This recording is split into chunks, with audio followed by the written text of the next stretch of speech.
নবী সাহেব না বিয়ে করছিল ফাতেমারে, কত বয়স বেশি ছিল। নাউজুবিল্লাহ, আস্তাগফিরুল্লাহ। এটা আমি কি শুনলাম?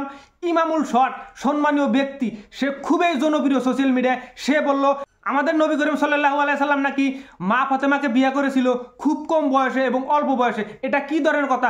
নাউজুবিল্লাহ, আস্তাগফিরুল্লাহ। ইমামুল সাহেব, আপনি বিভিন্ন ধরনের মানুষকে নিয়ে রোস্ট করেন, বিভিন্ন ভিডিওর উপরে আপনি রোস্ট করেন, আমার কোনো আপত্তি নেই, আমার কোনো অজুহাত নাই, আমার কোনো কমপ্লেন নেই। কিন্তু আমাদের নবী করিম সাল্লাল্লাহু আলাইহি সাল্লামকে নিয়ে এবং ইসলাম নিয়ে এবং মা ফাতেমাকে নিয়ে এমন ধরনের বাজে মন্তব্য করবেন বা এমন ধরনের ভিত্তিহীন যে কথা কোনো ইসলামে নাই, যে কথা কোনো ইতিহাসে নাই, যে কথা কোনো গ্রহণযোগ্য না, এই ধরনের কথা বলার জন্য আমার আপত্তি আছে, আমার কমপ্লেন আছে, আমার অজুহাত আছে। কারণ এই ধরনের কথা বলার জন্য রোস্ট করার সময় আমাদের নবীকে নিয়ে, আমাদের মা ফাতেমাকে নিয়ে টাই নেয় না একজন রোস্টারকে উপরে আপনি সেই হিসাবে ইঙ্গিত দিয়ে আপনি রোস্ট করবেন, এটা আমি মাইনে নিতে পারি না, এটা আমি ধিক্কার জানাই আপনি। ইমামুল সাহেব, আপনি বললেন লায়লা এবং পিরিস মামুনের বিয়া ব্যাপার নিয়ে আপনারা বললেন তারা নাকি অল্প বয়সে বিয়ে করছে, লায়লার অনেক বয়স, পিরিস মামুনের বয়স কম, তারা অল্প বয়সে বিয়ে করছে, তাদের এটা ব্যক্তিগত ব্যাপার। কিন্তু তাদের সাথে আমার নবী করিম সাল্লাল্লাহু আলাইহি সাল্লামকে নিয়ে আমরা টাইনে নিয়ে রোস্টারের সাথে মিলাবেন, এটা কিন্তু মাইনে নেওয়া যায় না। কথাটা কোনো ফেলে গ্রহণযোগ্য না। আপনি এই ভিডিওটা তাড়াতাড়ি ডিলিট করে দেন, এটা ইসলামে আঘাত লাগছে। আমাদের নবী করিম সাল্লাল্লাহু আলাইহি সাল্লাম প্রথম যখন বিয়ে করেন তার বয়স ছিল 25 বছর এবং মা খাদিজার বয়স ছিল তখন 40 বছর। সে অল্প বয়সে এবং বয়স্ক মহিলাকে বিয়ে করছিল, এটা আমরা সবাই জানি।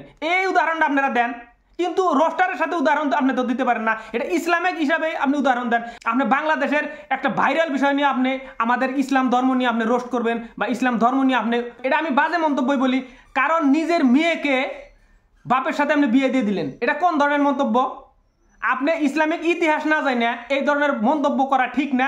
আপনি এই ভিডিওটা তাড়াতাড়ি আপনি ডিলিট করে দেন, আপনি এই ভিডিওটা তাড়াতাড়ি সরায় নেন। ইমামুল সাহেব, আপনি ভিডিওতে বললেন আমাদের নবী করিম সাল্লাল্লাহু আলাইহি সাল্লাম অল্প বয়সে মা ফাতেমাকে বিয়ে করেছিল। ইমামুল সাহেব, আপনি শোনেন, মা ফাতেমা হলো সবচাইতে ছোট মেয়ে, কলিজার টুকরা, সবচাইতে আদরের মেয়ে। মা ফাতেমার বিয়ে হয়েছিল হযরত আলী রাদিয়াল্লাহু তাআলা আনহুর সাথে। কিন্তু আপনি বললেন, কি কথা বললেন?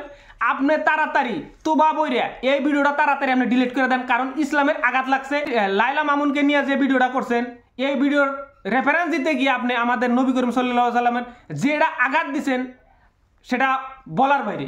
আপনি তাড়াতাড়ি আপনার এই ভিডিওটা ডিলিট করে দেন এবং আপনি তোবা করে নেন, কারণ খুবই আঘাত দিচ্ছেন ইসলামের প্রতি আপনি। খুবই দুঃখজনক কথা, আপনি তাড়াতাড়ি ভিডিওটা ডিলিট করে দেন, আপনাকে আমি অনুরোধ জানাই। বিভিন্ন মানুষে বিভিন্ন বিষয়ের উপরে রোস্ট করে, কিন্তু সবে রোস্ট করে তার ব্যক্তিগত কথা হিসাবে, ব্যক্তিগত কথা বলে রোস্ট করে। কিন্তু আপনি প্রিন্স মামুন এবং লায়লা রেফারেন্স দিতে গিয়া আমাদের নবী করিম সাল্লাল্লাহু আলাইহি সাল্লামকে টাইন আনলেন, এটা কোন ধরনের কথা বলেন? আপনি ইসলামিক দৃষ্টিতে হযরত মুহাম্মদ সাল্লাল্লাহু আলাইহি সাল্লাম এবং মা ফাতেমার সম্পর্কটা কি, এটা আপনি ভালোভাবে জানে নেন। জানে নেওয়ার পরে এই ভিডিওটা আপনি তাড়াতাড়ি ডিলিট করে দেন, আপনি যে ভিডিওটা আপলোড দিয়েছেন। কারণ রোস্টাররা সবসময় চায় কোন বিষয়ে টপিক ভাইরাল হয়, কোন বিষয়ে ভাইরাল ট্রেন্ডিংয়ে চলে আসে, এই বিষয়ে তারা রোস্ট করে। কিন্তু রোস্ট করে তারা ভিউ পাওয়ার জন্য, সব বিষয়ে কিন্তু ভিউ পাওয়ার জন্য ভিডিও করা লাগে না।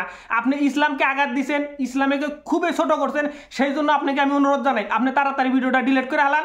ডিলিট করে হালায় আপনি মাপ চান এবং আপনি সরি বলেন, কারণ আপনি ইসলামকে আঘাত দিয়েছেন, আপনি আমার নবী করিম সাল্লাল্লাহু আলাইহি সাল্লামকে আঘাত দিয়েছেন এবং মা ফাতেমাকে আপনি আঘাত দিয়েছেন।